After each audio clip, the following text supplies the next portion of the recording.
आज कितना लेक्चर है? 10 तक का है। बिस्मिल्लाहिर्रहमानिर्रहीम नहमदुहु व नसल्ली अला रसूलिही।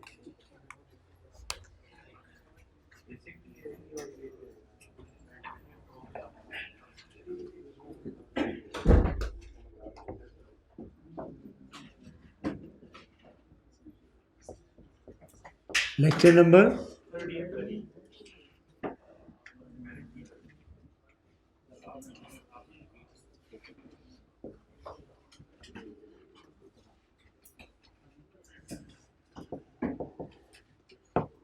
Inventory valuation. Any question? हमने अभी तक जो इस चैप्टर में पढ़ा है कि इन्वेंट्री इज ऑफ 3 टाइप्स। ठीक, कौन कौन सी?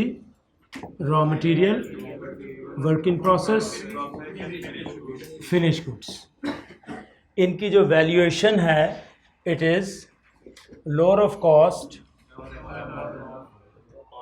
और NRV। कॉस्ट के अंदर जो हमारे पास ऑप्शंस थे, एक है FIFO और एक है एवको। NRV जो हमने पढ़ा वो था estimated selling price minus estimated cost of completion minus estimated selling cost. ठीक, ये इस पूरे चैप्टर की क्रक्स है कि ये 3 तरह की इन्वेंट्रीज होंगी। इस चैप्टर में जो हमारा मेजर कंसर्न है वो है रॉ मटेरियल की इन्वेंट्री के साथ। इसको भी हम कहीं कहीं डिस्कस कर लेते हैं, लेकिन मेजरली रॉ मटेरियल की इन्वेंट्री है। तो इसकी जो चैप्टर है वो वैल्यूएशन से रिलेट करता है। वैल्यूएशन से मुराद कि कॉस्ट और NRV। कॉस्ट आपकी है, ये 2 फार्मूलाज हैं, FIFO और एवको। इसमें हमने स्टोर लेजर कार्ड बनाना होता है। स्टोर लेजर कार्ड क्या था कि जिसमें परचेजेस, इश्यूज और बैलेंस का रिकॉर्ड हो, क्वांटिटी का भी हो, रेट का भी हो और टोटल प्राइस का भी हो। सही। और FIFO में डिफरेंट होता है, एवको में डिफरेंट कार्ड्स होते हैं। तो दोनों में हमने कहा रेट का मेजरली डिफरेंस होता है। एवको के अंदर आप किसी स्पेसिफिक डेट के ऊपर एक रेट कैलकुलेट करते हैं और फिर उस रेट के ऊपर आगे आप इश्यूज करते हैं। ठीक, तो हमने ये बात बड़ी क्लियरली डिस्कस की, इसके क्वेश्चंस भी कर लिए कि एवको हो या FIFO हो, जो रेट होगा वो ऑब्वियसली जो डिफर करेगा, जो मैटर करेगा वो होगा विद इन ऑर्गेनाइजेशन। और विद इन ऑर्गेनाइजेशन जो रेट है वो 2 मूवमेंट से, एक स्टोर से वर्क इन प्रोसेस की तरफ या वर्क इन प्रोसेस से स्टोर्स की तरफ। इसमें रेट को हमने ऑब्वियसली अपने रिकॉर्ड्स के मुताबिक देखना है। अगर ये हमारी ट्रांजैक्शन सप्लायर के साथ हो रही है तो सप्लायर के साथ जो उसका ओरिजिनल रेट है जिसके ऊपर हमारी ट्रांजैक्शन हुई है उसी के ऊपर हमने इसको रिकग्नाइज करना है। हमारा जो इंटरनल रेट है जो FIFO से या एवको से आया वो मैटर करेगा जब हमारी एक्टिविटी स्टोर से प्रोडक्शन की तरफ या प्रोडक्शन से स्टोर्स की तरफ। तो अगर एवको होगा तो किसी भी डेट के ऊपर उसका जो स्पेसिफिक रेट होगा एवको के अंदर उसी को हम अप्लाई करेंगे, चाहे आप स्टोर से वर्क इन प्रोसेस को इशू करो या वर्क इन प्रोसेस से स्टोर को इशू करो। और FIFO के अंदर कंपेरेबली थोड़ा सा आसान है कि जो आपके यूनिट्स ऑलरेडी आपके स्टॉक में हैं उसमें जो पुराने यूनिट्स हैं उसकी बेसिस के ऊपर आपकी मूवमेंट होगी। ठीक है जी, ये हमने नंबर ऑफ क्वेश्चंस भी कर लिए। आज हमारा जो सवाल होगा वो NRV के ऊपर होगा और NRV obviously estimated selling price minus estimated cost of completion और सेलिंग कॉस्ट। और कॉस्ट ऑफ कंप्लीशन के अंदर अगर मिसाल के तौर पे कुछ रीवर्क भी होता है, रीवर्क या रिपेयर्स, तो वो भी हम इसी के अंदर ही कंसीडर करेंगे। ठीक है जी। तो इसका जो एग्ज़ाम लेवल पे ज़्यादातर सवाल आए हुए हैं वो यही आए हैं इसकी वैल्यूएशन के ऊपर। और वैल्यूएशन क्या है? लोअर ऑफ कॉस्ट और NRV। तो यानी एक आपने कॉस्ट ढूंढनी है और वो कॉस्ट किसके फार्मूले से आएगी, या फाइवको के प्रिंसिपल्स के ऊपर ढूंढनी पड़ेगी या एवको के ऊपर ढूंढनी पड़ेगी, और दूसरा फिर उसके साथ एनआरवी को कंपेयर कर लेंगे, तो जो उसमें से लोअर होगा उसी के ऊपर वैल्यूएशन हो जाएगी। अच्छा जी, कोई सवाल आप लोगों का? ये पास पेपर का क्वेश्चन है पेज 31 के ऊपर। जी जी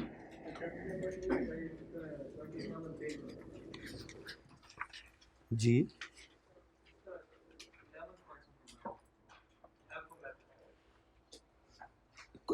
page 27 question number 1 11th point.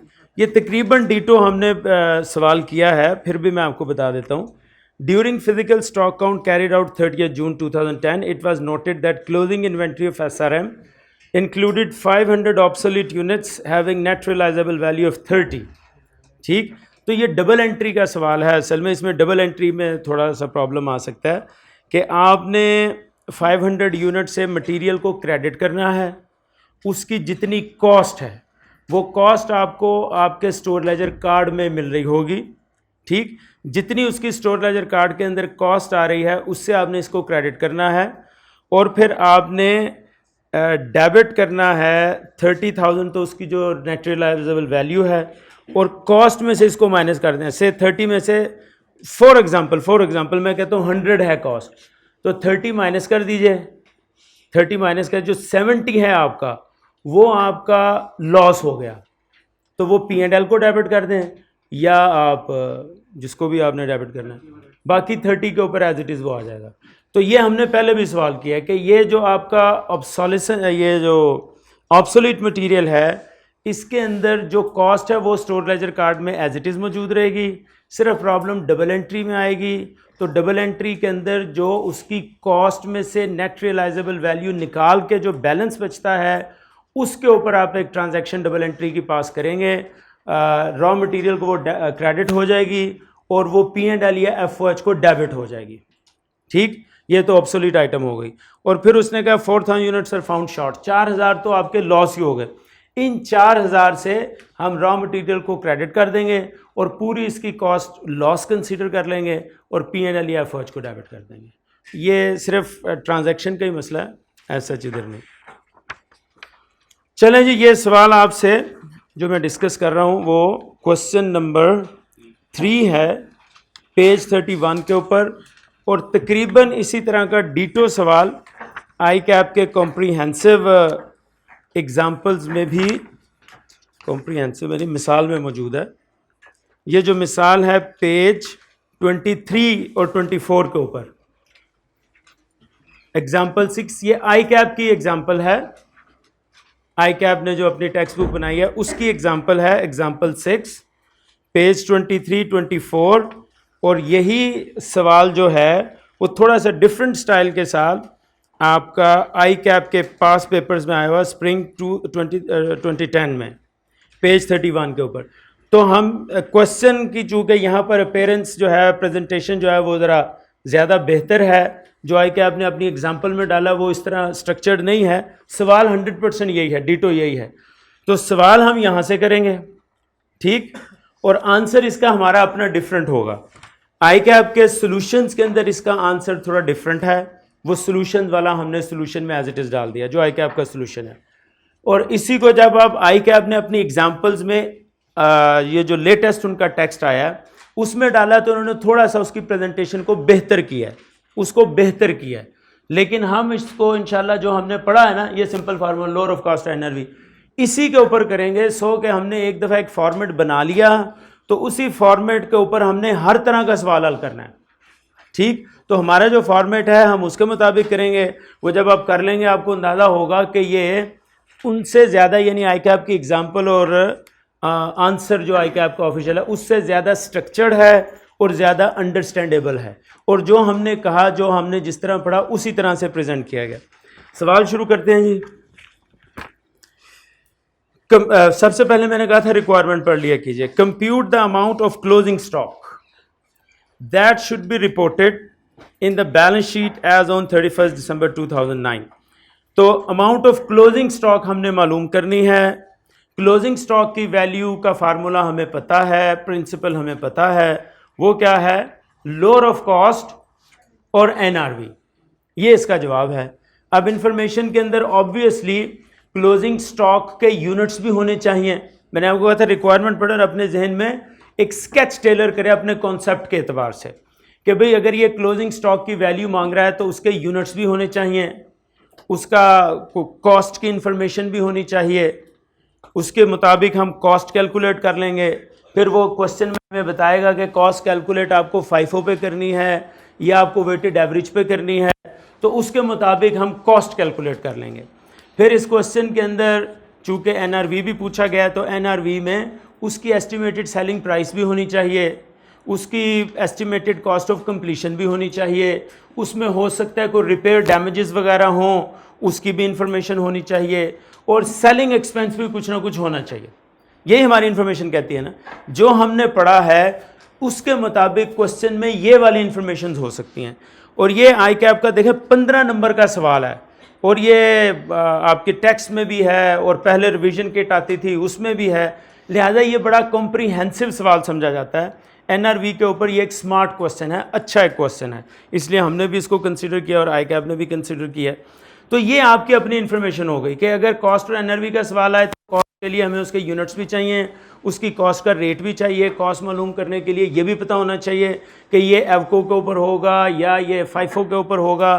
फिर आपने NRV मालूम करनी है, इसकी सेल प्राइस क्वेश्चन में होनी चाहिए, इसकी एस्टिमेटेड कॉस्ट टू कंप्लीट होनी चाहिए, इसकी रिपेयर कॉस्ट होनी चाहिए, इसकी सेलिंग एक्सपेंस कुछ होने चाहिए।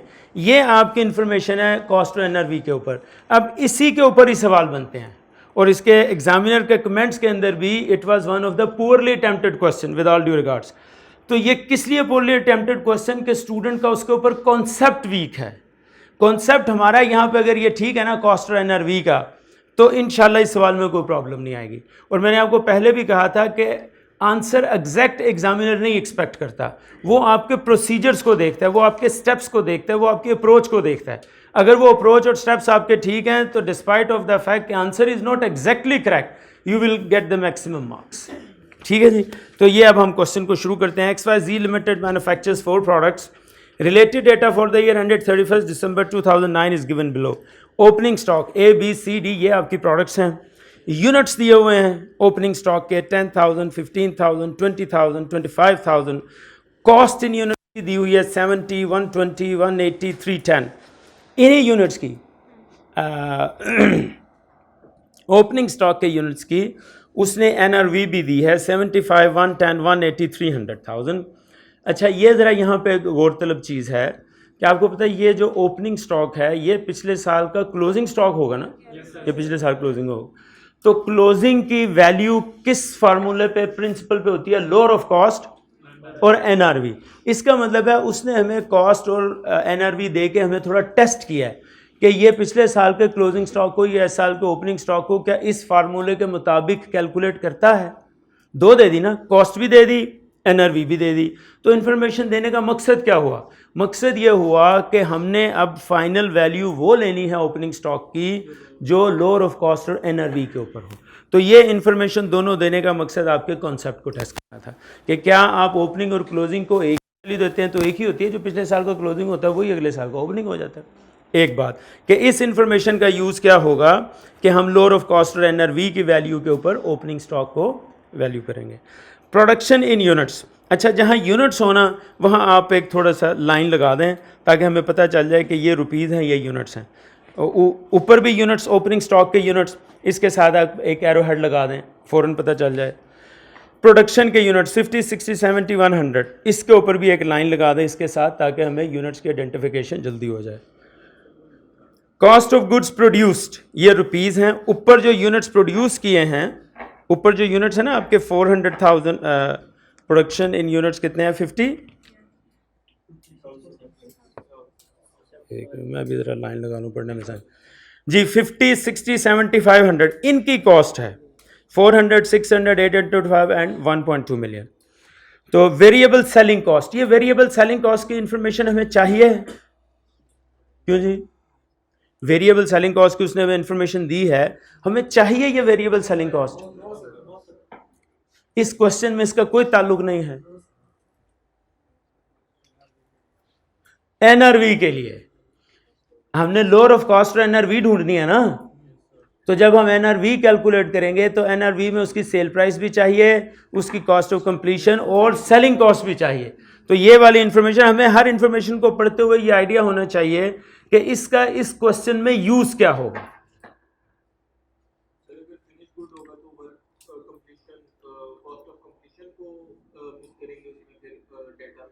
फिनिश गुड्स के अंदर कॉस्ट ऑफ कंप्लीशन नहीं जाएगी, वो जाएगी तो या रॉ मटेरियल में जाएगी या वर्क इन प्रोसेस में जाएगी जी। हाँ जी, रिपेयर, फिर रिपेयर जाएगी। अच्छा जी, कॉस्ट ऑफ प्रोडक्शन आगे, वेरिएबल सेलिंग कॉस्ट आपने कहा ये एनआरवी में कैलकुलेट होगी। क्लोजिंग स्टॉक 5, 10, 15, 24 ये भी यूनिट्स हैं, इस पर भी ज़रा निशान लगा दीजिए। ऑब्वियसली इन्हीं यूनिट्स की हमें लोअर ऑफ कॉस्ट और एनआरवी मालूम करनी है। ये उसने यूनिट्स दे दिए हुए हैं, तो जो हमें लोअर ऑफ कॉस्ट और एनआरवी मालूम करनी है वो यही 5, 10, 15 और 24,000 यूनिट्स की कैलकुलेट करनी है। लिहाजा ये तो मेजर इन्फॉर्मेशन हो गई। Unit cost of purchase from the market, ये परचेज फ्रॉम मार्केट है। अब हम अपने ज़रा जहन में लेके आएँ कि unit cost of purchase from market का यहाँ पर कोई इस्तेमाल हो सकता है कि आप इसको कैसे, क्योंकि हमने ये वो कॉस्ट दे रहा है कि अगर ये यूनिट्स हम मार्केट से ख़रीदें, ये हमारी ऑर्गेनाइजेशन जो है ये मैन्युफैक्चरिंग ऑर्गेनाइजेशन है। ये एक्स वाई लिमिटेड, जी लिमिटेड मैन्युफैक्चर्स 4 प्रोडक्ट मैन्युफैक्चर हो रहे हैं। तो ये वाली कॉस्ट के आप ये मार्केट से इतने में खरीद सकते हैं, ये हमारी इररेलेवेंट कॉस्ट है। हमने मालूम क्या करना है, हमने मालूम करना है लोअर ऑफ कॉस्ट और एनआरवी कि हमारी कॉस्ट कितनी आई। हमारी कॉस्ट परचेज कॉस्ट नहीं होगी इस ABCD की, हमारी कॉस्ट होगी मैन्युफैक्चरिंग कॉस्ट। बात समझ में आई? तो ये जो मार्केट से आप इतने में ये यूनिट ले सकते हैं, it is irrelevant information as far as manufacturing organisation is concerned. ठीक है, आगे चलिए। इसके साथ IR जरा लिख दीजिए, आपको पता चल जाए कि इसको हमने यूज नहीं करना। सेलिंग प्राइस पर यूनिट 10, 12, 12, 12.5 ये यूज कर सकते हैं हम। ये यूज कर किस लिए जी? Estimated sale price. Damage units including in closing stock 300, 600, 800, 1500 ये यूज हो सकता है। किस तरह? हाँ, ये जब हम उसकी NRV मालूम करेंगे तो जो एस्टिमेटेड कॉस्ट टू कंप्लीट या रिपेयर वर्क है, ये इनके यूनिट्स की कॉस्ट उसमें से रिपेयर के तौर पे माइनस कर देंगे। इसी तरह यूनिट कॉस्ट टू रिपेयर, ये ऊपर वाले जो यूनिट्स दिए ना उसने 300, 600, 800, 1500, एक यूनिट के ऊपर रिपेयर कॉस्ट ये आ रही है, तो टोटल हम फिर ये रिपेयर कॉस्ट को इसमें से यू माइनस करेंगे। 3, 2, 2.5 और 3.5। आगे चलिए जी, stock valuation method. Valuation method से क्या मुराद है? कॉस्टिंग के मेथड्स। कॉस्टिंग के मेथड्स कौन कौन से उसने कहा जी A में और B में वेटेड एवरेज यूज कीजिएगा, C और D में FIFO यूज कीजिएगा। बड़ा क्लियरली बता दिया, सवाल कॉम्प्रिहेंसिव है, हर तरह से टेस्ट कर रहा है। कॉस्ट के मेथड FIFO और एवरेज को भी टेस्ट कर रहा है और फिर लोअर ऑफ कॉस्ट और NRV को भी टेस्ट कर रहा है। Company estimates that in January 2010 selling expense would increase by 10%। अच्छा जी, अब हमने 10% जो आपके सेलिंग एक्सपेंस है वो भी हमने देखने हैं।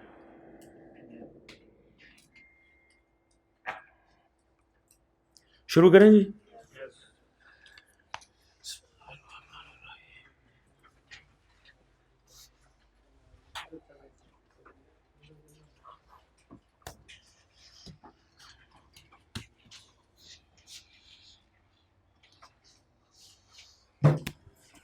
आंसर टू क्वेश्चन नंबर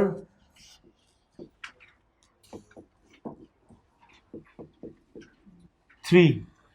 एक मैंने कहा था आपने आंसर का पेज और एक आपने पेज बनाना है वर्किंग्स का। Workings to question number 3। अच्छा, अब हमारा रिक्वायरमेंट है compute the amount of closing stock, यानी लोअर ऑफ कॉस्ट और NRV, value of closing stock, value of closing stock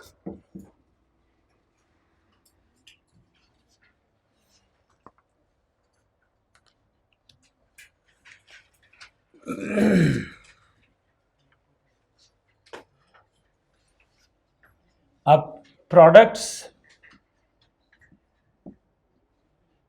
A B C एल डी। अच्छा जी, इसमें हमें क्या आगे मालूम करना है? कॉस्ट और एनआरवी, और इसकी बेसिस पे आएगा वैल्यू, यानी लोअर ऑफ कॉस्ट और एनआरवी। ये 3 मेन कॉलम्स बनेंगे जी। ठीक, यानी क्वेश्चन में उसने कहा कि बैलेंस शीट वैल्यू मालूम कीजिए। बैलेंस शीट वैल्यू के अंदर आपने लोअर ऑफ कॉस्ट और एनआरवी को देखना है, और लोअर ऑफ कॉस्ट और एनआरवी को आपने अपने आंसर का मेन पार्ट बनाना है।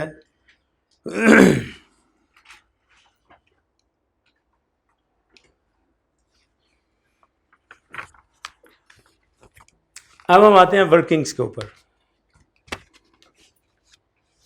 वर्किंग वन हमें पहले मालूम करनी है कॉस्ट। वर्किंग वन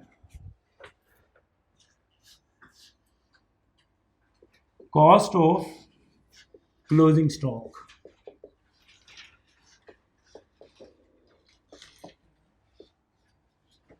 अच्छा, अब इसमें आपके 2 प्रोडक्ट्स वेटेड एवरेज पे कैलकुलेट हो रहे हैं और 2 प्रोडक्ट्स आपके FIFO पे कैलकुलेट हो रहे हैं। तो पहले हम कहेंगे products A and B on weighted average basis. Weighted average basis.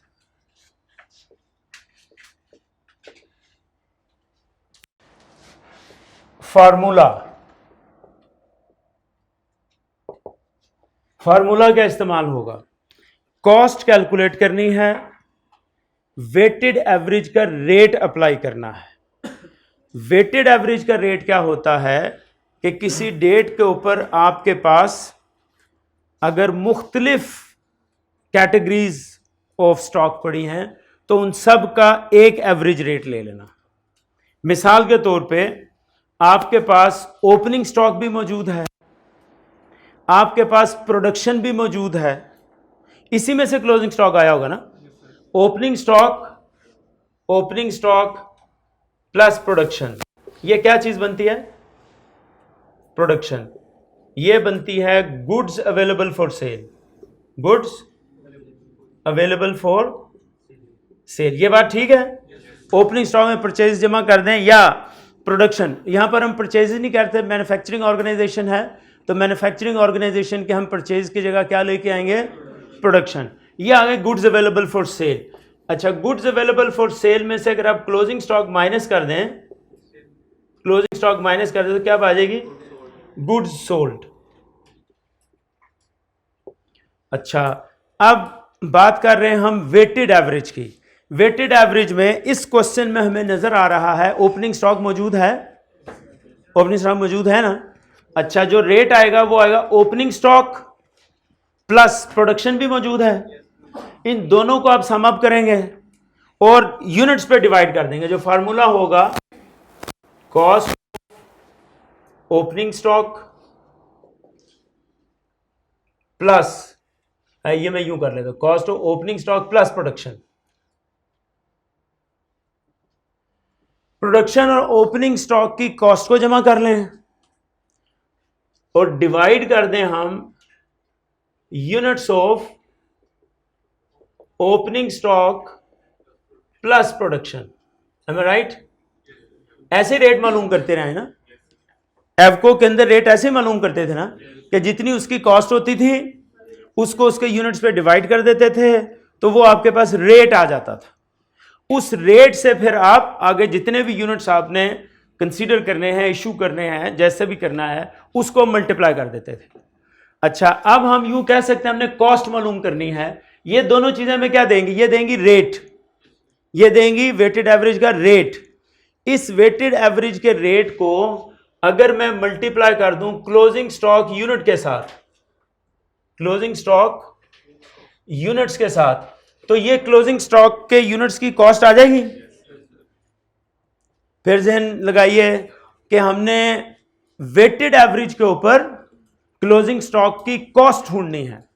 तो हमने कहा वेटेड एवरेज का तरीका यह होता है कि आपके पास जितने टोटल यूनिट्स अवेलेबल हैं उसको सामने रखिए और कॉस्ट के ऊपर यूनिट्स को डिवाइड कर दीजिए।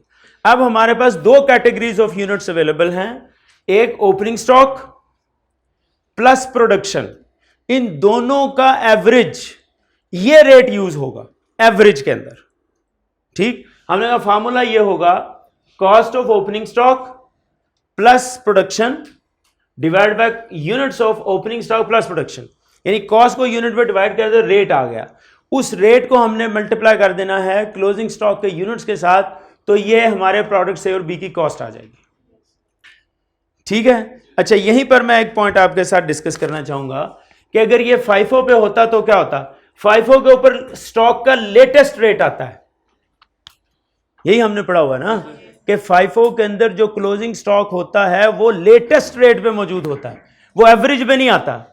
एवरेज पे आप ओपनिंग और जो प्रोडक्शन है उसको सम अप करते हैं, यूनिट्स पे डिवाइड करते हैं, रेट ले लेते हैं।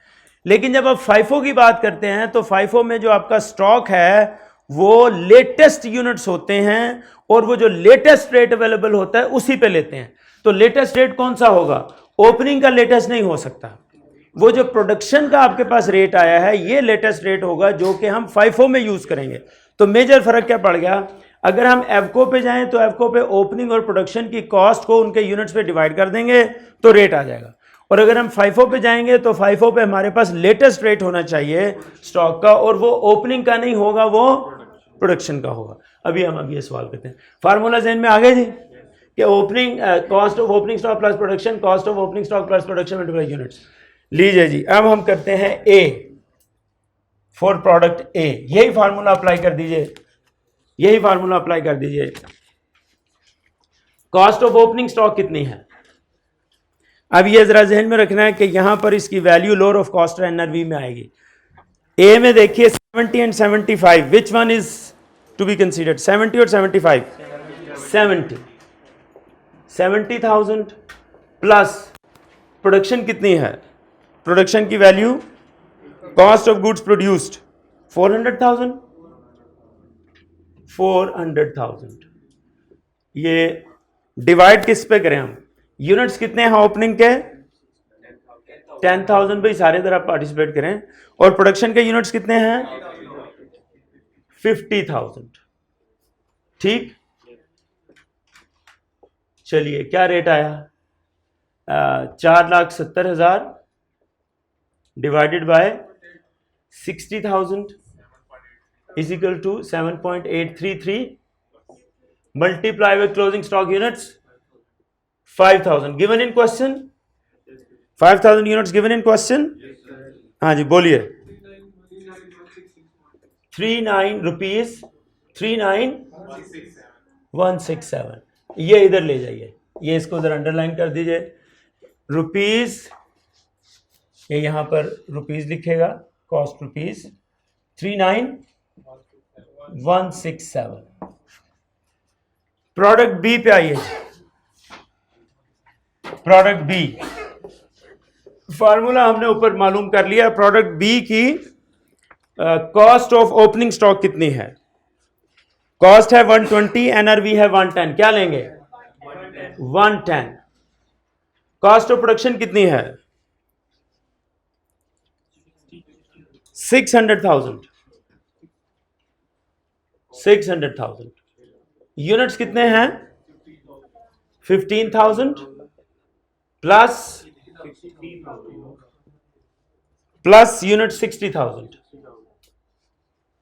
जी क्या आ गया जी, 7,10,000 डिवाइडेड बाय 75,000 कितना आया, हाँ कैसे बात कर रहे हो यार, 9 पॉइंट समथिंग होना चाहिए, 9.467 multiply by units 10,000।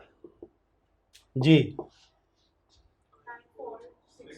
₹94667 94667।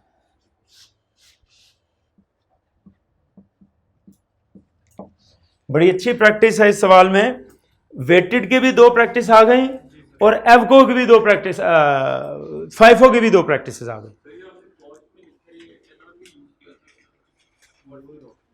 Lower of cost और एनआरवी, नहीं, ये है ओपनिंग स्टॉक की जो वैल्यू हमने यहां पे कंसीडर करनी है। एनआरवी के सेक्शन में जब जाएगी ना, वो जाएगी उसकी क्लोजिंग स्टॉक की वैल्यू, वो जाएगी क्लोजिंग स्टॉक की वैल्यू। तो वही क्लोजिंग स्टॉक ओपनिंग में आ जाएगा, तो ये हम उधर कंसीडर करेंगे। तो वही जो हमने उधर कंसीडर करना है ना, अगले साल में वो इसी शक्ल में आ जाना। हाँ जी, नेक्स्ट हो गया हमारा products C and D on FIFO बेसिस। ठीक, फॉर्मूला क्या यूज करेंगे? यहां पर था cost of opening stock plus production, वहां पर सिर्फ प्रोडक्शन। FIFO है ना, वेटेड एवरेज में ओपनिंग और प्रोडक्शन दोनों को सम करके जो एवरेज आएगा उस पर कैलकुलेट होगा। और यहां पर FIFO में लेटेस्ट कॉस्ट, तो लेटेस्ट कॉस्ट कौन सी है? Cost of production. भाई सबको ये समझ आ गया? Cost of production divided by units of production, units of production multiplied with closing stock units. अच्छा जी, अब C and D, cost of production कितनी है सी में? 825,000। इसमें यूनिट्स कितने हैं? Units of production 75,000। Units of production 75 कितना आया? 11 मल्टीप्लाइड विद क्लोजिंग स्टॉक के यूनिट्स कितने हैं? 15,000। कितना आया? 165,000 रुपीज। डी पे आ जाएं, फार्मूला वही, कॉस्ट ऑफ प्रोडक्शन कितनी है?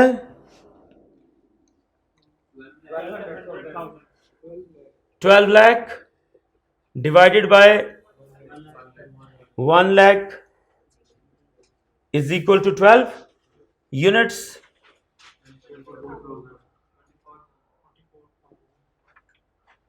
कितने हो गए जी? Rupees 288, 165 and 288।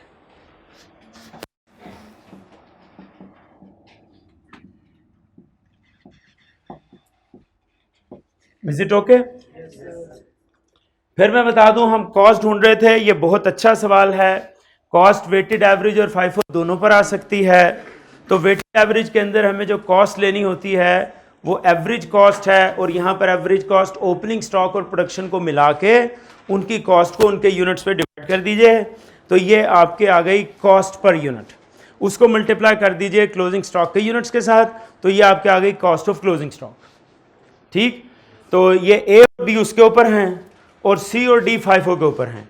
FIFO के ऊपर जो स्टॉक को कॉस्ट असाइन की जाती है वो होती है लेटेस्ट कॉस्ट। लेटेस्ट कॉस्ट आपकी यूनिट्स प्रोड्यूस्ड की कॉस्ट होगी, उसमें ओपनिंग स्टॉक के यूनिट्स की कॉस्ट को हम कंसीडर नहीं करेंगे। तो प्रोडक्शन की कॉस्ट को उसके यूनिट्स पे डिवाइड कर दिया, सी और डी की कॉस्ट आ गई, ये आपके पास कॉस्ट आ गई।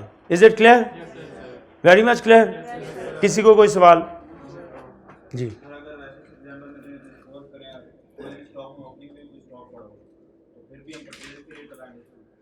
अगर परचेजेस हों, ठीक है। FIFO में जी देखें, अगर तो उसमें ओपनिंग भी पड़ा हुआ है तो फिर अभी उसका अपना रेट आएगा, इनका अपना रेट आएगा, एवरेज नहीं आएगी। फिर भी से आपके 100 यूनिट्स ओपनिंग के पड़े हैं तो 100 का रेट आपके पास है, 1000 यूनिट्स क्लोजिंग के पड़े, प्रोडक्शन में से पड़े हैं तो उसका रेट आपके, दोनों जमा कर देंगे, एवरेज नहीं लेंगे। जी देखिए, जो स्टॉक की वैल्यूएशन होती है ना, जो उसने वैल्यू असाइन करनी है, जो अब हम इधर भी अभी असाइन करेंगे, वो होती लोअर ऑफ कॉस्ट और एनआरवी है, जो वैल्यू हमने, तो जो पिछले साल का क्लोजिंग था वही अगले साल का ओपनिंग होना ना, तो पिछले साल के क्लोजिंग को कैलकुलेट करते हुए लोअर ऑफ कॉस्ट और एनआरवी का प्रिंसिपल अप्लाई हुआ होगा जी, हो गया होगा, ठीक है। ये अब अभी हमें यहां पर भी नजर आएगा, ये हम यहां पर भी देखेंगे, एज इट इज ये चीज आगे चली जाएगी। अच्छा जी, अब हमने मालूम क्या करनी है, एनआरवी। तो मैं यहीं पे जरा इसकी ये वर्किंग लेता हूं, working to NRV of products.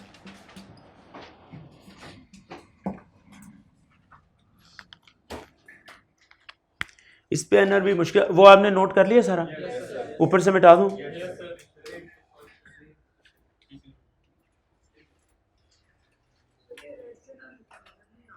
अच्छा, अभी नजर आ रहा है क्या? बिल्कुल ही नहीं आ रहा है। आप थोड़ा सा बेंच चेंज कर लें, मैं इसको बाहर आगे ब्लू से करता हूं, आप आगे आ जाएं।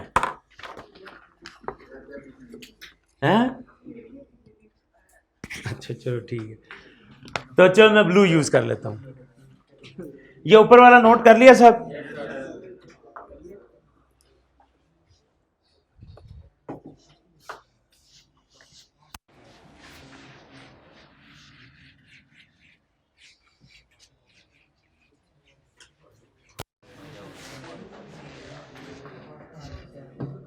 चलिए जी, ये अब हम मालूम करने लगे हैं NRV of closing stock, working to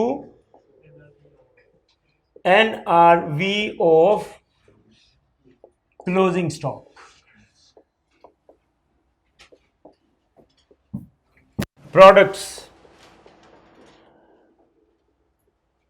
A B C and D. अच्छा जी, यूनिट्स कितने हैं? यूनिट्स एक है, ये वैल्यू ऑफ क्लोजिंग स्टॉक मालूम कर रहे हैं हम, लिहाजा उसके यूनिट्स हमारे पास गिवन है, उसको यूज करना है। यूनिट्स कितने हैं? एक है 5000, 10,000, 15,000 एंड 24,000। अच्छा, इस पे जरा लाइन कर दीजिए क्योंकि अक्सर जगह पे हम रुपीज यूज करेंगे। अच्छा जी, एनआरवी क्या होती है? Cell price minus estimated selling cost और एस्टिमेटेड कंप्लीशन कॉस्ट। पहले हम सेल प्राइस लेते हैं, सेल्स रुपीज, सेलिंग प्राइस दी हुई है, ये नीचे at the rate of rupees, कितने कितने हैं? 10, 12, 12, 12, 50, 10, 12, 12 एंड 12.5। लीजिए जी, 10 को आप मल्टीप्लाई कीजिए, इट कम्स टू 50,000, 12 को मल्टीप्लाई कीजिए 120,000, 12 को तो 180,000, और 12.5 को करें तो बोलिए जी, 12.5 इंटू 24,000, 300,000। इसमें से क्या माइनस करेंगे हम? अगर तो कोई कॉस्ट कंप्लीशन है तो वो कॉस्ट ऑफ कंप्लीशन है यहां पर जी, डैमेज यूनिट्स की कॉस्ट है, वो हम कंसीडर कर लेंगे। रिपेयर वर्क, रिपेयर कॉस्ट, ठीक, इसने कैसे कैलकुलेट होगी? 300 इंटू 3, 900, आगे 600 टू 1200, नेक्स्ट 800 इंटू 2.5 जी, 2000 जी, 5250, ये माइनस करेंगे। अच्छा जी, दूसरी कौन सी कॉस्ट इसमें आएगी? Unit cost of purchase irrelevant है, variable selling cost, variable selling cost, एक मिनट, अच्छा, ये जो यहां तक सब पहुंच गए, नोट कर रहे हैं? ये जो सेलिंग कॉस्ट है उसने कहा 60,000, 80,000, 90,000, 100,000। यहां तक कर लें जिन्होंने नोट करना है, ताकि मैं एक अहम पॉइंट डिस्कस करने लगा हूं, वो आपकी पूरी तवज्जो हो।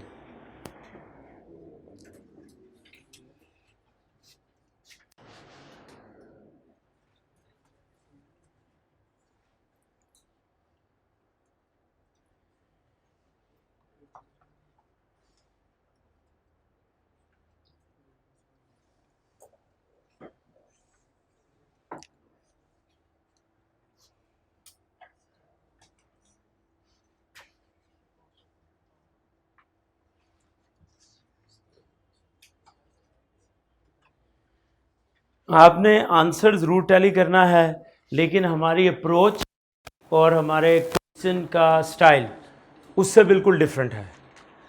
जिस तरीके से आईकैब ने कैलकुलेट किया, आंसर बेशक हमारा मैच करेगा इंशाल्लाह, लेकिन हमारी प्रेजेंटेशन उससे बिल्कुल डिफरेंट है। हमारी प्रेजेंटेशन हमारे नॉलेज के मुताबिक है। कॉस्ट और एनआरवी को सामने रख लिया, हमने उसके ऊपर सवाल हल कर लिया, सिंपल इज़ दैट। उन्होंने इसको बड़े मुख्तलिफ स्टेजेस से बड़ा कॉम्प्लिकेटेड तरीके से सॉल्व किया हुआ है। हमने चूँकि आईकैब को ही उधर से कट पेस्ट किया है, इसलिए हमने ऑनेस्टली उन्हीं का आंसर उधर प्लेस कर दिया। हाँ, कॉस्ट ऑफ कंप्लीशन कह सकते। चलें जी आगे। अच्छा, अब यहां पर आई वेरिएबल सेलिंग कॉस्ट। ये जो वेरिएबल सेलिंग कॉस्ट है, ये अब आपने सोच के बताना है, ये कॉस्ट किन यूनिट्स पर होगी। मैं आपसे पूछता जाता हूं, आपने मुझे जवाब देना है। वेरिएबल सेलिंग कॉस्ट, क्या ये जो टोटल यूनिट्स प्रोड्यूस हुए हैं, ये उन पर कॉस्ट लगी होगी? एक बात सबने तकरीबन नो का। अच्छा, मैं अगली स्टेटमेंट देता हूं, ये कॉस्ट जो यूनिट्स सेल हुए हैं उन पे लगी होगी। सेलिंग कॉस्ट है ना, तो जो यूनिट सेल हुए उन्हीं पे लगी होगी। तीसरी स्टेटमेंट देता हूं, जो यूनिट्स आपके क्लोजिंग स्टॉक के ऊपर हैं, ये उन पर लगी होगी। ठीक। अच्छा, इसका मतलब है कि ये जो उसने हमें सेलिंग कॉस्ट दी है टोटल, ये यूनिट्स सोल्ड पे लगी होगी। अब हमने यहां से निकालनी है पर यूनिट, क्योंकि एस्टिमेटेड सेलिंग कॉस्ट है। जब ये यूनिट्स कंप्लीट हो जाएंगे क्लोजिंग स्टॉक के, जब ये बिक जाएंगे, सेल प्राइस में से माइनस कर रहे हैं ना, तो उसकी सेलिंग कॉस्ट भी तब लगेगी जब ये बिक जाएंगे, तो सेल प्राइस आ जाएगी, तो फिर उसकी एस्टिमेटेड सेलिंग कॉस्ट भी लगेगी। अब एस्टिमेटेड सेलिंग कॉस्ट हमने सिर्फ वो कंसीडर करनी है जो क्लोजिंग स्टॉक के साथ मैच करे। ये टोटल है 60,000 या जितनी भी उसने दी है, 60, 80, 90, 10, 110, ये यूनिट सोल्ड के ऊपर है। ये किसके ऊपर है? यूनिट सोल्ड के ऊपर। यहां से हम लेंगे पर यूनिट, और फिर पर यूनिट को हम अप्लाई करेंगे क्लोजिंग स्टॉक के ऊपर। Did you get this point? अच्छा जी, अब हमें यहां पर ये पर यूनिट कॉस्ट ढूंढनी है।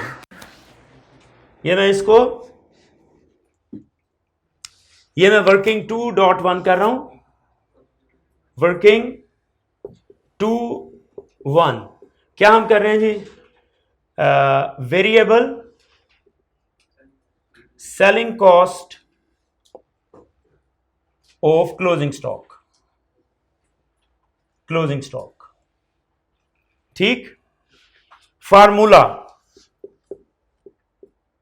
क्या होगा? Total variable selling cost divided bye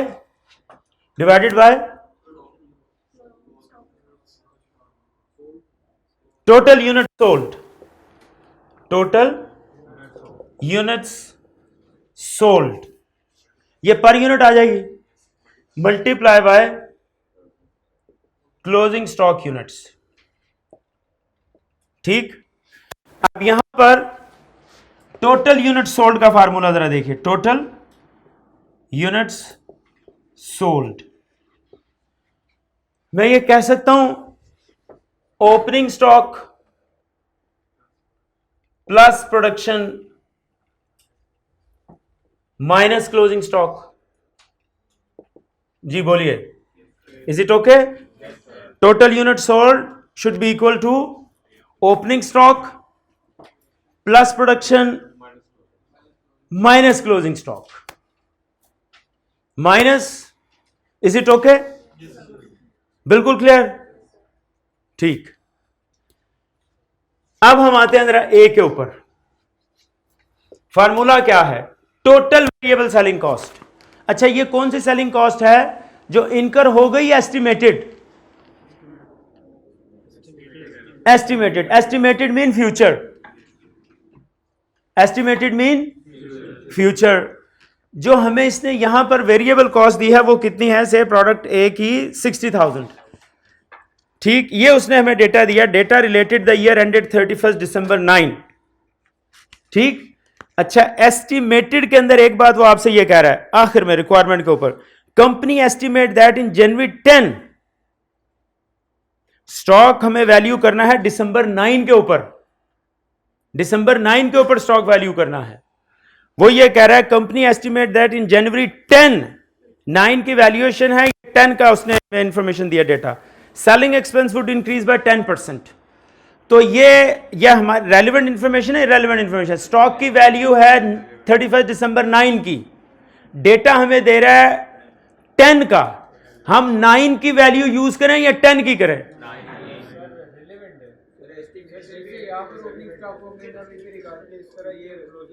9 की वैल्यू यूज करें वेरिएबल एक्सपेंस की या 10 की? 10 की, क्योंकि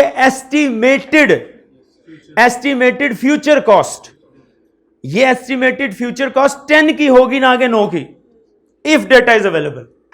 तो यहां पर जो वेरिएबल कॉस्ट आएगी वो 60, 80, 90, 100 नहीं आएगी, ये उसको 1.1 से मल्टीप्लाई करें यानी 110%।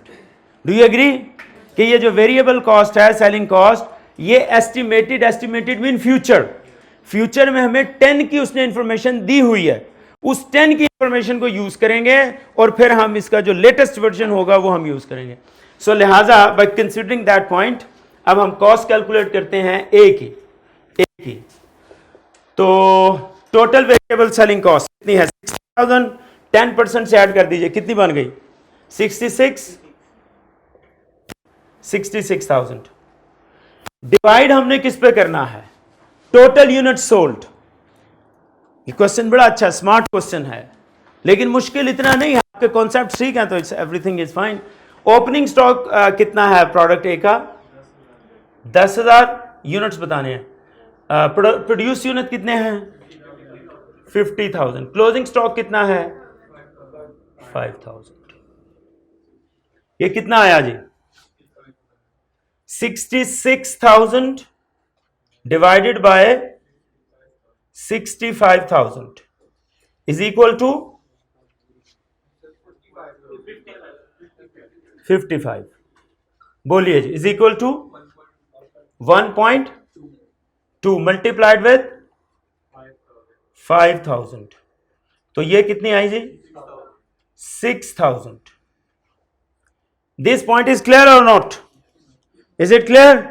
इट्स वेरी इंपॉर्टेंट पॉइंट कि total variable cost assigned to closing stock should be per unit variable selling cost multiplied with the stock. Per unit selling stock कैसे आएगा? वेरिएबल सेलिंग कॉस्ट कैसे आएगी? टोटल वेरिएबल एस्टिमेटेड है, ये estimated है। Total estimated variable selling cost divide by total unit sold, total unit produced नहीं, या total units available for sale नहीं, टोटल यूनिट्स प्रोड्यूस्ड भी नहीं, total units available for cell भी नहीं, total unit sold. Selling cost नहीं पे लगेगी, उसको हम डिवाइड कर देंगे, वो हमारे पास आ जाएगी per unit estimated selling cost, उसको हम मल्टीप्लाई कर देंगे अपने स्टॉक से, तो ये वो वैल्यू जो स्टॉक को असाइन करनी है। Is it okay? सारे बोलो नेक्स्ट। अब हम आते हैं ये थी प्रोडक्ट ए, ये थी प्रोडक्ट ए। अब आते हैं बी की तरफ। कितनी है estimated selling price, selling cost? 80,000 given है, 10% इंक्रीज कर लें, क्या आएगा जी? 88,000 डिवाइडेड बाय यूनिट्स ओपनिंग में कितने हैं? 15,000। प्रोडक्शन कितनी है? 60। भाई दिए इस पर फिक्र ना गलत हो जाए। बी की यूनिट्स प्रोड्यूस्ड 60,000 और क्लोजिंग स्टॉक कितना है? 10,000। ये आ गया 88,000 डिवाइडेड बाय डिवाइड बाय 65,000, 65,000, ये कितना आया 1.3 मल्टीप्लाई विथ 10,000, तो क्या आ गई कॉस्ट 13,500।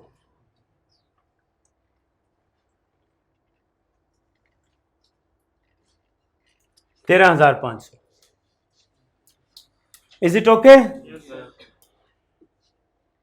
बड़ी अच्छी प्रैक्टिस है। 4 प्रोडक्ट्स हैं तो चारों पे आपको समझ लें 4 सवाल हैं ये, तो चारों पे आपको इंफॉर्मेशन मिल रही है, आपकी एक्सरसाइज हो रही है।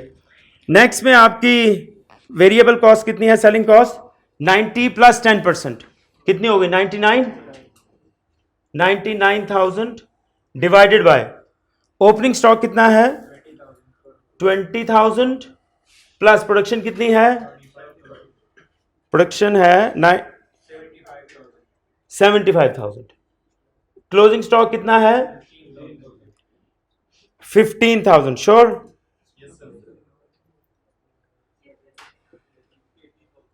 क्या है जी? 99 डिवाइडेड बाय 80,000 मल्टीप्लाई बाय, ये रेट कितना आया? 1.2, चलो जी 24 मल्टीप्लाइड विथ 15,000, क्या आया जी? 18,562। ये शायद ज्यादा एक्यूरेट है मेरा ख्याल है। ये लें जी, फाइन, सब साथ है ना? नेक्स्ट आपकी वेरिएबल कॉस्ट ऑफ प्रोडक्शन कितनी है? 100,000, 10% इंक्रीज कर दें तो 110,000। Opening stock 25,000, production 100,000, closing stock 24,000। ये कितना आया? 110 divided by 101 is equal to 1.08 multiplied with 24,000, कितना आया जी? 25920। लीजिए जी, ये इस क्वेश्चन का एक और टेक्निकल एरिया था। मैं फिर बता दूं वेरिएबल सेलिंग कॉस्ट कैसे कैलकुलेट करनी है। पहले उसकी पर यूनिट निकालनी है। ये पर यूनिट का फार्मूला है total estimated future selling cost divided by the units, ऊंची ऊंची बोले, यूनिट सोल्ड। यूनिट सोल्ड हमें कैलकुलेट करने पड़ने थे। यूनिट सोल्ड कैसे आए? ओपनिंग स्टॉक प्लस प्रोडक्शन, ये आ गए यूनिट्स अवेलेबल फॉर सेल, इसमें से माइनस कर दिया आपने क्लोजिंग स्टॉक, तो ये आ गए यूनिट सोल्ड, उस पे डिवाइड कर दें, ये आपकी आ जाएगी पर यूनिट वेरिएबल सेलिंग कॉस्ट। उसको फिर मल्टीप्लाई करें आप स्टॉक के साथ, तो ये स्टॉक के लिए जितनी आपकी एस्टिमेटेड वेरिएबल कॉस्ट होगी वो कैलकुलेट हो जाएगी जी।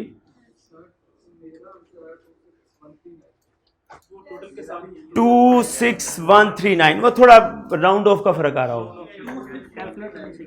इधर की बात कर रहे हो ना? तो चलो 110 divided by 101 is equal to 1.08। चलो बस वो उसी का फर्क आ रहा है। तो 0809 कितना आ रहा है आपका? 26। चलो जी ये कर लेते हैं, दोनों में से कोई भी कंसीडर कर लें। ये बिल्कुल समझ में आ गई बात? चलिए अब हम आ जाते हैं, ये एनआरवी हम इधर यूज करेंगे, मैं इसको ब्लू से कर रहा हूं। ये आपने वेरिएबल सेलिंग कॉस्ट 6,000, ये वर्किंग 2-1 है। 6,000, 13,500, 18,562 एंड 26,130 हो गई जी। एनआरवी क्या आई? Total sale price minus cost to complete यहां पर cost to complete repair goods की सूरत में है माइनस एस्टिमेटेड सेलिंग कॉस्ट, वो हमने कैलकुलेट कर ली, ये हमारी आ गई एनआरवी। बोलिए जी, G2 43,100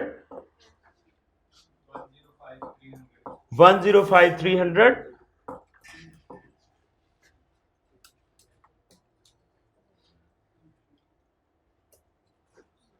करो भाई 15,943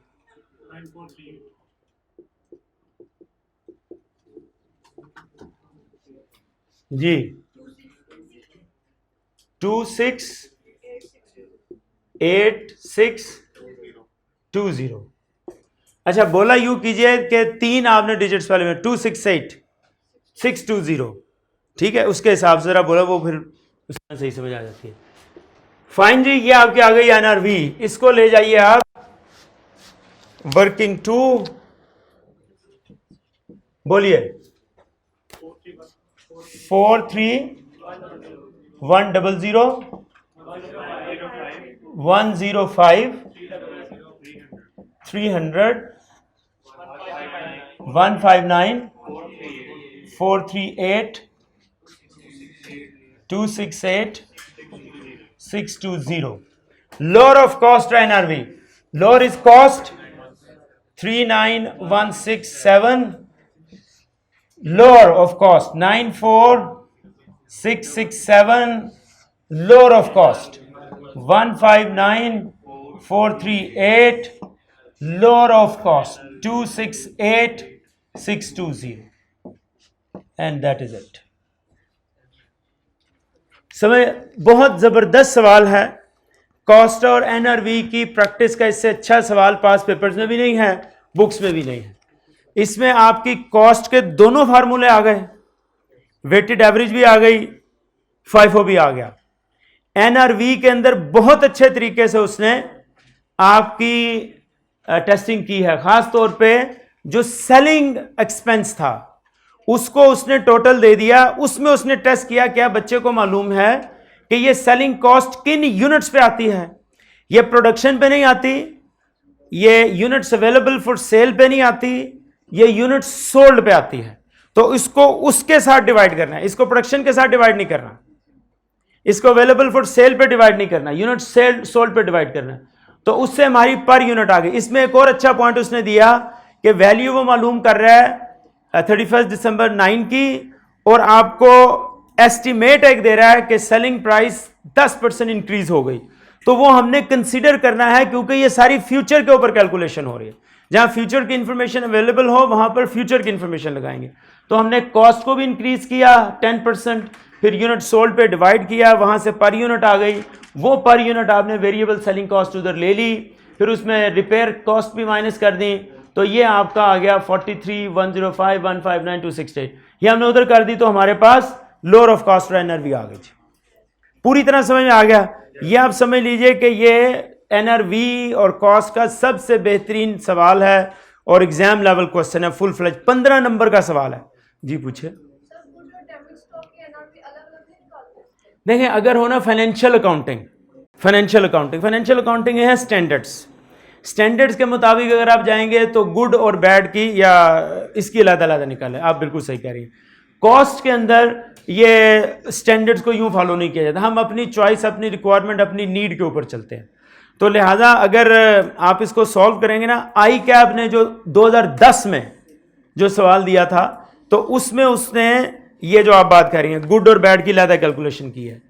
लेकिन यही सवाल आप जब वो अपने टेक्स्ट में लेके आए हैं, जो आई कैब की इस दफा बुक आई है, उसमें उन्होंने इसको ऐसे ही किया जैसे मैंने किया। कॉस्ट में हम पहले भी गए, अगर ये फाइनेंशियल अकाउंटिंग का सवाल हो तो गुड और बैड अलग कर दो, क्योंकि स्टैंडर्ड डायरेक्ट करता है कि आपने गुड यूनिट्स की बैड यूनिट्स की कॉस्ट अलग करनी है, ये स्टैंडर्ड हमें कहता है। लेकिन कॉस्ट के अंदर चूंकि स्टैंडर्ड को फॉलो करना हमारे लिए लाजिम नहीं है, हम अपनी एक रीजनेबल रिक्वायरमेंट के एतबार से इसको प्रेजेंट कर देते हैं। तो आपके गुड ही के अंदर हमने बैड की कॉस्ट जो है रिपेयर कॉस्ट उसमें एडजस्ट करके उसको रिफ्लेक्ट कर दिया, और आई कैब ने इस क्वेश्चन को रीसॉल्व किया है।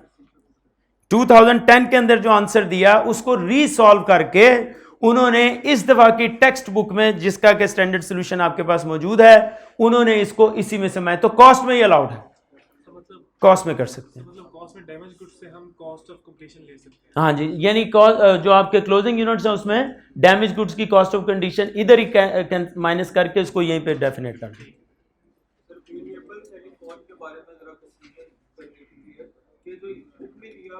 हाँ जी, मैं बताता हूँ मैं let me get back to answer given by, ये मैं कह रहा हूँ फाइनेंशियल वाला नहीं कीजिए, हम कॉस्ट अकाउंटिंग का जो ICAP ने लेटेस्ट सोल्यूशन दिया है अपनी बुक में, हम उसको कंसीडर करते हैं। वो सवाल का डेटा मैंने इसलिए नहीं वहां से उठाया कि वो वहां से कंफ्यूज होना था। Page 23,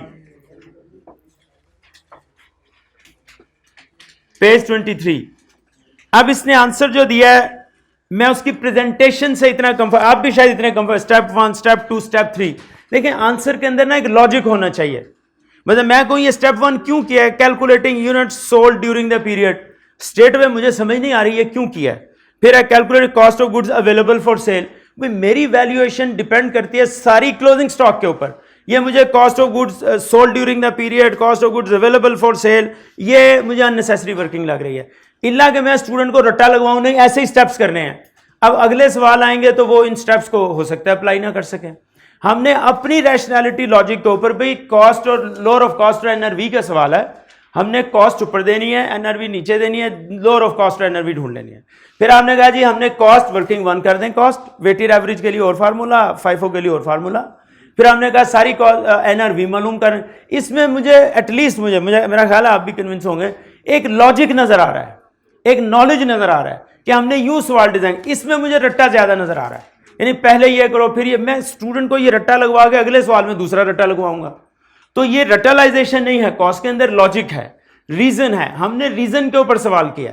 so my our presentation is all together different from here, उसकी ओर है हमारी ओर है, उससे आपको कंक्लूसिव अंडरस्टैंडिंग नहीं हो रही। मैंने एज इट इज इसलिए प्रिंट कर दिया कि जब मैं बच्चों को कहूं तो उन्हें फर्क, एक तो ये स्टैंडर्ड आंसर उनके सामने हो कि ये ICAP ने इस तरह किया, गलत नहीं है, आपकी फिगर्स मैच कर रही होंगी। If you will see you will come to know the figures are same, figures में कोई फर्क नहीं है। ठीक, यहां पर जो मेरा दोस्त सवाल कहना चाह रहा है मैं उसको समझ गया हूं।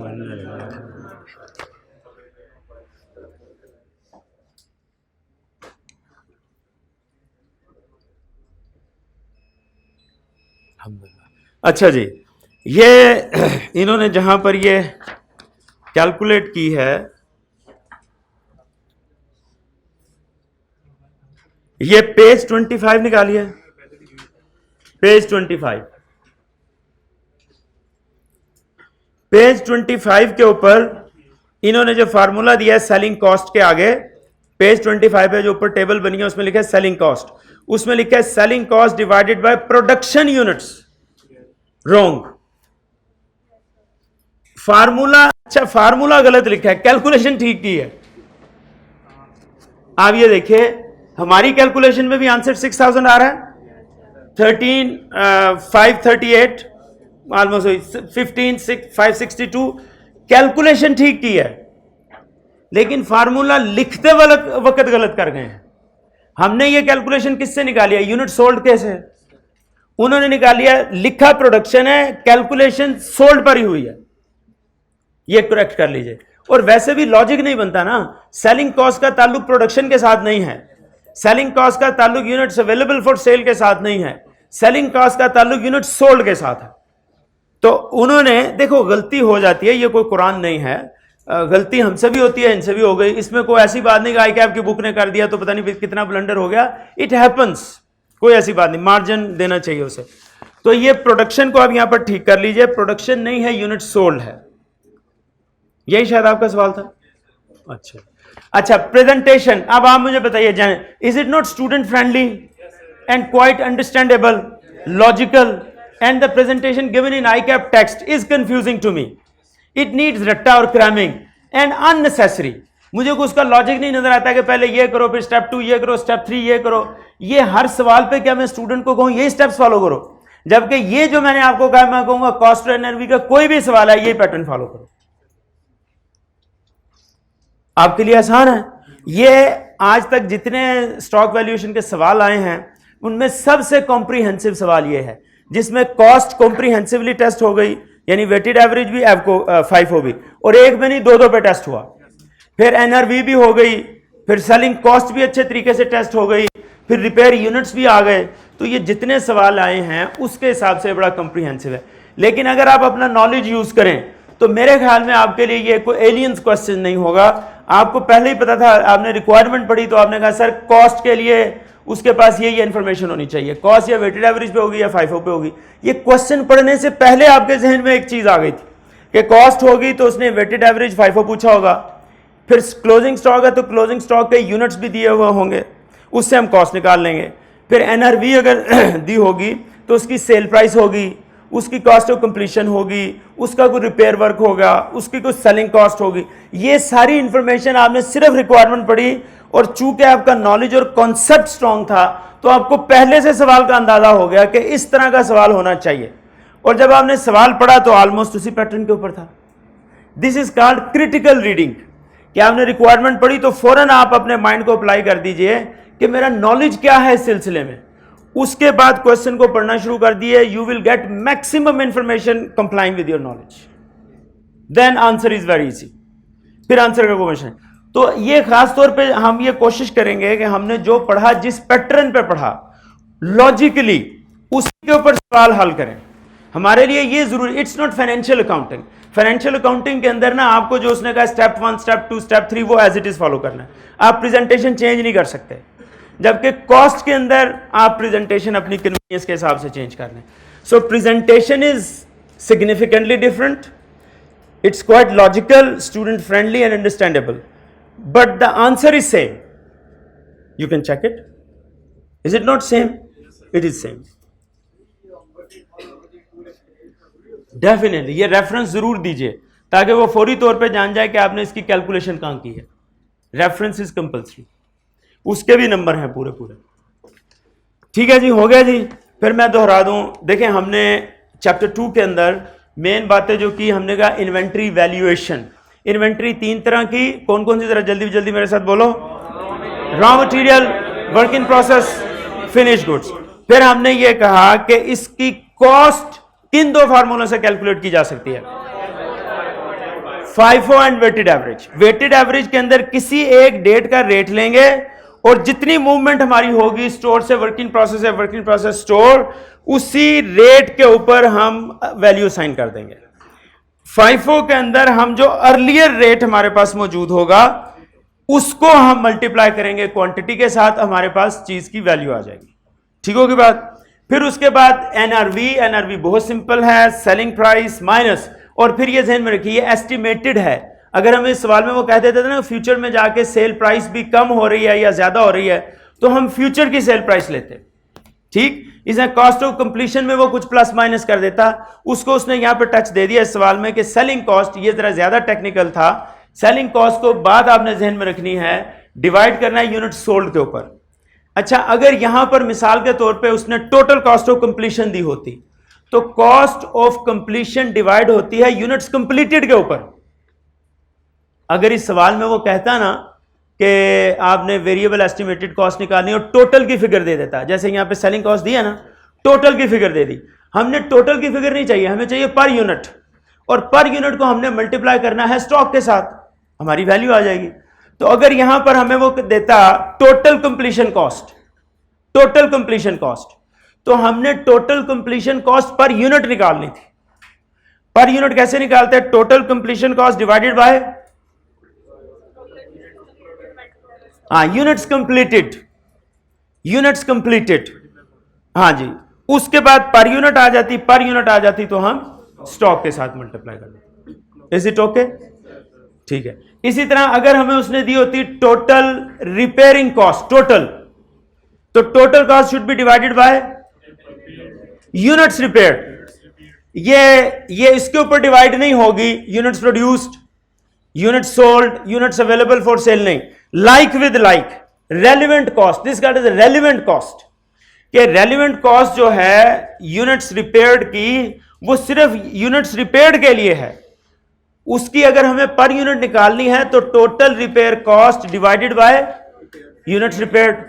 ये पर यूनिट आ गई, इस पर यूनिट को उठा के स्टॉक से मल्टीप्लाई कर दें या माइनस कर दें, whatever you want to do. Repaired units फिर कैसे आएंगे, जैसे अभी यहाँ वो गिवन हो, जैसे यहां पर गिवन है ना, अगर हमें पर यूनिट ढूंढनी होती, ये तो उसने रिपेयर्ड की कॉस्ट दे दी ना, अगर टोटल रिपेयर्ड बहुत सारे और भी होते तो फिर हम पर यूनिट देख के अपने क्लोजिंग स्टॉक के साथ मल्टीप्लाई कर देते। तो पर यूनिट के लिए बताना मैं ये चाह रहा हूं मेन चीज कि cost should be divided by the relevant units.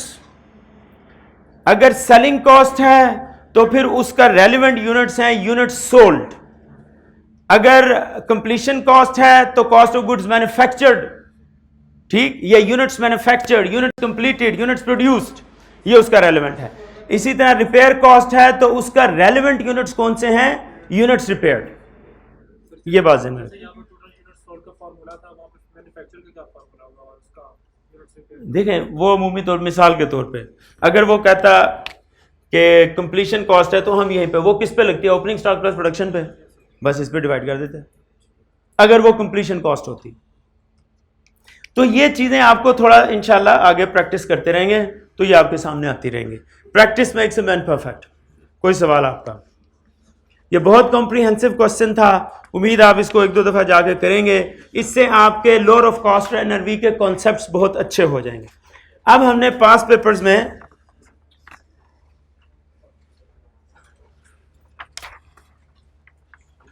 Question number 1 हो गया, क्वेश्चन 1 हो गया ऑलमोस्ट, क्वेश्चन 2 भी हो गया, हाँ क्वेश्चन 2 रहता है, क्वेश्चन 3, क्वेश्चन 4, 2 को हम इंशाल्लाह बाद में करेंगे, इसके लिए थोड़ा सा और नॉलेज चाहिए, वो नॉलेज हम लेंगे तो इंशाल्लाह क्वेश्चन 2 भी कर लेंगे। सही है जी। पास पेपर में इस चैप्टर के जितने सवाल आए थे वो हो गए, चैप्टर कंप्लीट हो गया, ये क्वेश्चन 2 हम इंशाल्लाह बाद में करेंगे। Is it okay? Do you have any question? Example 1 वो जो उसका एग्जाम्पल क्वेश्चन देखिए कौन सी है,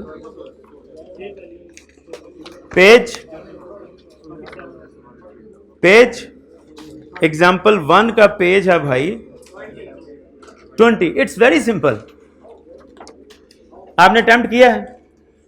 अटेम्प्ट तो करो ना, अटेम्प्ट करेंगे तो फिर आपको पता लग जाएगा ये बहुत सिंपल है।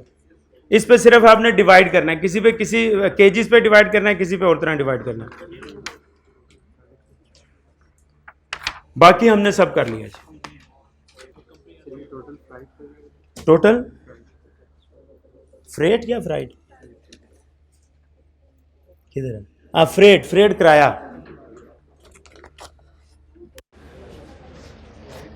अच्छा चैप्टर 2 शुरू कर दें या आपका टेस्ट के 1-2 सवाल रहते थे, मैं चलो वो डिस्कस करता हूं। टेस्ट मुझे दीजिएगा, है किसी के पास? नहीं, वो 2 मैंने न्यूमेरिकल डिस्कस किए थे, कुछ बच्चे आए थे वो फिक्स वेरिएबल्स को जरा उसमें परेशान थे। ये मैं आपके सामने, ये आपका जो टेस्ट हुआ उसमें ये अच्छी बात ये थी कि जो इस टेस्ट का सबसे टेक्निकल क्वेश्चन था, question number 3, majority of student उस पर खासे कॉन्फिडेंट थे, उन्होंने सब ने अच्छे तरीके से सॉल्व किया। आई पे माय एडमिरेशंस। और question number 5 it was also a simple question, इसमें कोई इतनी मुश्किल नहीं थी। मैं क्वेश्चन नंबर 1 को 2 को रीड करता हूं आपके सामने। Identify which of the following cost should be classified as variable, fixed, semi variable. Variable, fix, semi variable. अच्छा जी, आप मुझे बताते जाइए। Skilled labour wages, skilled labour जो कि किसी प्रोडक्ट के ऊपर एंगेज हो रही है, 700 per hour variable. Permanent staff salary 250,000 per month, permanent fixed. Raw material manufacturing cost 5% of purchase price, manufacturing cost 5% of purchase price, variable cost. Sales commission 10% variable. Sales commission है गो, ये manufacturing cost नहीं है, ये manufacturing cost नहीं है, लेकिन इसके अंदर वेरिएबल का फीचर है। वेरिएबल क्या है? Which tends to change with the change in production और sale. depreciation of asset on straight line method, depreciation always remain fixed, straight line method until or unless it is converted to the units produced। ठीक, अगर unit produce पे आ जाए तो फिर कुछ और, otherwise ये straight line method fix. Depreciation of manufacturing plant on units produced, ये वेरिएबल, ये variable. Fuel and power of manufacturing plant, variable. Packing material cost rupees 50 per kg, variable. Insurance cost of asset 120 per year, fix. अच्छा, अगर ये यहां पे दिया होता है इंश्योरेंस कॉस्ट पर यूनिट, क्योंकि यूनिट्स भी गाड़ियां हैं, इंश्योरेंस होती है उनकी, अगर ये पर यूनिट होता तो फिर ये वेरिएबल था. Question 2, identify which of the following cost should be classified as variable, fixed, step, semi variable. अच्छा देखिए, अब आपकी इस सवाल में, इस टेस्ट में खाली तकरीबन 16 किस्म की मिसालें आ गई दो में. तो हमेशा जब आप नटशल को देखें ना, तो don't cover the book from its cover, don't जज the book from its cover. कि खाली एक दो लेक्चर पे बच्चे बस, मिसालें बहुत थोड़ी हैं. देखें, आपको अगर कोई इन्फॉर्मेशन दी तो इसमें एक हम ये भी कहते हैं कि आपकी अंडरस्टैंडिंग बने, फिर टेस्ट के अंदर उसको हम टेस्ट करें कि आप उसको अप्लाई कैसे करते हैं. एक है बिल्कुल स्पून फीडिंग, एक है थोड़ा सा आपको चैलेंजिंग किया जाए कि आपको अंडरस्टैंडिंग अच्छी दे दी, मिसालें बहुत सारी दे दी, फिर जब चैप्टर कंप्लीशन के ऊपर टेस्ट भी आया उसमें नंबर ऑफ एग्जांपल्स डाल दी. अब आपने अपने आप को अप्लाई करके उसको देखना है. तो बच्चे कह रहे थे सर वो मिसालें वेरिएबल फिक्स की कम थी नोट्स में. तो भाई नोट्स में, स्टडी बुक में बेशक कम है, हमने कुछ मटेरियल टेस्ट के लिए भी बचा के रखना है. इसमें आपको सिर्फ 2 में, आगे भी आती रहेंगी, 16 एग्जांपल्स यहाँ पे मिल गई. So whenever you want to judge the what kind of text and what quality of text we are studying, so it depends on, क्योंकि पूरा पैकेज है. पैकेज क्या, बुक भी है, पैकेज आपके लेक्चर्स भी हैं, पैकेज आपके टेस्ट भी हैं. तो ये सिर्फ एक चीज को इसमें से नहीं, आप बुक में ये नहीं है, बुक में ये कम है, बुक में वो कम है. हम जो आपको पैकेज दे रहे हैं उसमें बुक है, नोट्स हैं, यहां पर डिस्कशन है, प्लस टेस्ट हैं. तो खाली बुक को उसके कुछ एलिमेंट से आप जज ना कीजिए. अगर हमने बुक ही देनी होती तो फिर पढ़ाने की जरूरत नहीं थी. Book is not that comprehensive as a lecture should be and the plan of the students of the course. चलिए आगे आइए. Each salesman is paid a commission of 10,000 per month plus 2% unit sold, semi variable. बिल्कुल ठीक, 10,000 fix हो गई और फिर per unit आपकी सोल्ड, बिल्कुल सही है. Machine operator is paid wages at rate of 400 per hour worked, variable. Goods are stored in the third party warehouse. आपका अपना warehouse नहीं है, किसी और का है. Where storage cost is charged as follows: 40,000 per month for up to 5,000, 55,000 per month for units more than 5 but less than 7, 80,000 per month for units more than 7. Step cost. बिल्कुल सही बात है, ये it's a step cost. Factory manager is paid a monthly salary 120,000, fixed. Direct material cost 25 unit. Electricity bill, semi variable. Machine is serviced for 20,000 after use of every 2,000. आहा, अच्छे गया आज काम, मैंने इसीलिए डाला था. देखो देखो देखो देखो, ग्राफ ग्राफ ग्राफ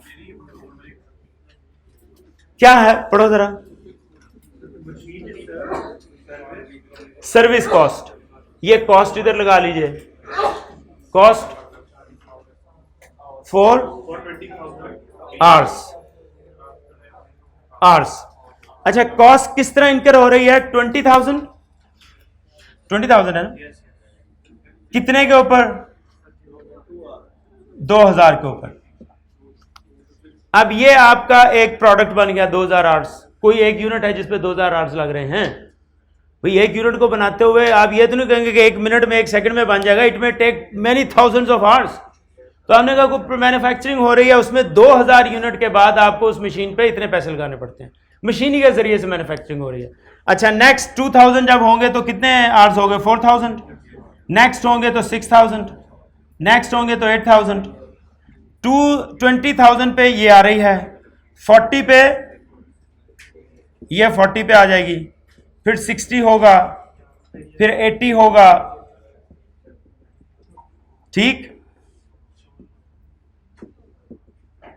तो ये पॉइंट्स को ज्वाइन करेंगे तो ये कर्व कौन सा बन रहा है? Variable. It is variable cost, total variable cost. Is it clear जी कि ये वेरिएबल कॉस्ट है, स्टेप नहीं है. स्टेप के अंदर साथ साथ कुछ ना कुछ और वेरिएबल आनी चाहिए. ये सिर्फ और सिर्फ एक खास पॉइंट पे कॉस्ट उतनी है, फिर नेक्स्ट पॉइंट पे उतनी है, फिर और डायरेक्ट प्रोपोर्शंस में है. If you see it is in direct proportions for every 2000 hours. जी ये वेरिएबल जी.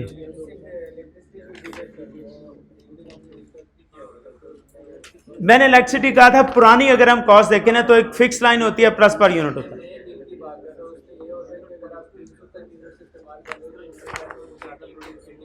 जी जी जी. उसमें खाली एक फैक्टर नहीं होता, खाली एक फैक्टर नहीं होता जी. स्लैब रेट चेंज हो जाता है वो. It's a mix of variable, step, semi variable, उसमें बहुत सारे कंपोनेंट्स आ जाते हैं. स्टेप एज सच नहीं आते क्योंकि उसमें पर यूनिट प्लस पड़ता है, फिर पर यूनिट और स्लैब से ऊपर जाता है. It's a mix cost. इसको हम आगे आएगी किस्म मिक्स कॉस्ट. अच्छा जी, अगली थी ये क्वेश्चन नंबर 4 में define avoidable and unavoidable cost. हमने कहा था it is related with the decision making. If cost is irrelated with decision it is unavoidable. जैसे हमने कहा था फैक्ट्री रेंट है, आपको पे करना ही करना है, चाहे आप 1 क्लास पढ़ाएं, चाहे 2 पढ़ाएं, चाहे 4 पढ़ाएं. It is unavoidable. लेकिन टीचर्स कॉस्ट है, ये डिसीजन के ऊपर है. 1 क्लास पढ़ाएंगे तो आपको पे करनी पड़ेगी, फिर अगर दूसरी पढ़ाएंगे डिसीजन लेंगे तो पे करनी पड़ेगी, फिर तीसरी पढ़ाएंगे फिर डिसीजन लेंगे तो पे कर. यानी वेरिएबल कॉस्ट, अमूमी तौर पे variable cost is avoidable cost which is dependent upon decision. If you take decision then you have to incur, if you don't take decision you can avoid it. ठीक. और unavoidable cost, fixed cost, committed cost के you have to incur regardless of your decision. ठीक. फिर इसमें था opportunity cost. हमने discuss किया था कि opportunity cost is the cost of opportunity forgone. जो आपने अपॉर्चुनिटी छोड़ दी उसकी कॉस्ट. हमने वो टेबल्स वाले में डिस्कस किया था. टेबल और चेयर्स हैं, तो अगर टेबल की अपॉर्चुनिटी आपने ली तो चेयर्स का जो बेनिफिट है वो फोरगो कर दिया, वो अपॉर्चुनिटी कॉस्ट. और अगर आपने चेयर्स की ली तो टेबल का, टेबल की ली तो चेयर्स का, नो अपॉर्चुनिटी कॉस्ट.